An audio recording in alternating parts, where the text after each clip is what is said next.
കൈതോലാ പായ വിരിച്ച് പായലൊരു പറനെല്ലു മളന്ന് കാതുകുത്താനിപ്പ വരും അൻ്റമ്മാമാര് പൊന്നോ.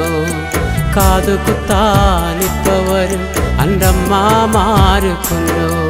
2022 പുറത്തിറങ്ങിയ ചെക്കൻ എന്ന സിനിമയിലെ ഒരു കാറ്റുമൂളണ് എന്ന ഗാനത്തിലൂടെ പ്രിയങ്കരനായ മണികണ്ഠൻ പെരുമ്പടപ്പ് വർഷങ്ങളോളം സംഗീത ലോകത്തിൽ കയ്യൊപ്പ് നേടിയ അദ്ദേഹത്തിന് സമകാലിക ശബ്ദങ്ങളെ പരമ്പരാഗത ഇന്ത്യൻ ശബ്ദങ്ങളുമായി സംയോജിപ്പിച്ച് തന്റേതായ ഒരു ശബ്ദം പുറപ്പെടുവിക്കാനുള്ള കഴിവിൽ ഏറെ പ്രശസ്തനാണ്. ഒരു കാറ്റുമൂളണ ഒരു പാട്ടിൻ നീണം കേൾക്കണ എൻ കാതിൽ വന്നു കഥ ചൊല്ലണ എൻ്റെ കാട്ടുചോല കിളിയേ.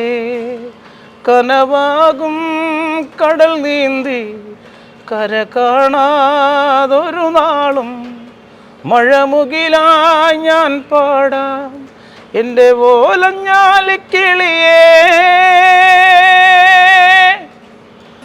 ഇരട്ട എന്ന ചിത്രത്തിലെ എന്തിനാടി പൂങ്കുയിലെ എന്ന പാട്ടും മലയാളികൾ ഏറ്റെടുത്തതാണ്.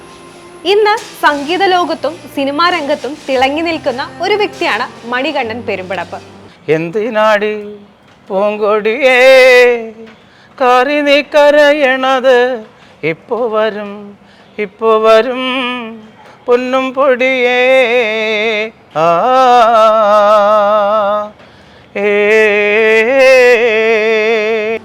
എന്നാൽ പലർക്കും അറിയാതെ പോയ ഒന്നുണ്ട്. മലയാളികൾക്ക് ഏറെ സുപരിചിതമായ പാലോം പാലോം നല്ല നടപ്പാലോ എന്ന നാടൻ പാട്ടിന്റെ രചയിതാവും പാട്ടുകാരനുമായ ജിതേഷ് കക്കിടിപ്പുറം മണികണ്ഠൻ പെരുമ്പടപ്പിന്റെ പിതൃ സഹോദരന്റെ മകനാണെന്ന കാര്യം. പാലോം പാലോം നല്ല നടപ്പാലം അപ്പന്റെ കയ്യും പിടിച്ച് നടക്കണ നേരം ആയോരു പാലത്തിൻ്റെ തുണിയെ നിന്നും പൊന്നോ എന്നൊരു വിളിയും കേട്ട്. ജിതേഷ് കക്കിടിപ്പുറം എന്ന നാടൻ പാട്ടുകാരന്റെ ഓരോ പാട്ടുകളും ആരാണ് എഴുതിയതെന്നറിയാതെയാണ് പലരും ഈ പാട്ടുകളെ ഏറ്റെടുത്തിരുന്നത്. കാലങ്ങൾ കഴിഞ്ഞാണ് ജിതേഷ് കക്കിടിപ്പുറം എന്ന നാടൻ പാട്ടുകാരനെ പുറം ലോകം അറിയുന്നത്.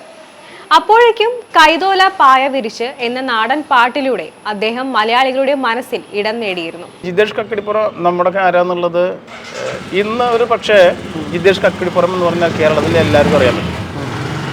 ജിതേഷ് കക്കിടിപ്പുറം ഒരുവിധമുള്ള ആളുകൾക്കൊക്കെ കേരളത്തിലെ ഒട്ടുമിക്ക ആൾക്കാർക്കും പറയാം. നേരത്തെ സാറ് പാടില്ലേ, ഒരുപാട് നാടൻ പാട്ട് കലാകാരന്മാർ ഈ പാട്ട് കേട്ട് എഴുന്നേറ്റ് നിന്ന് കരഞ്ഞിട്ടുണ്ട്.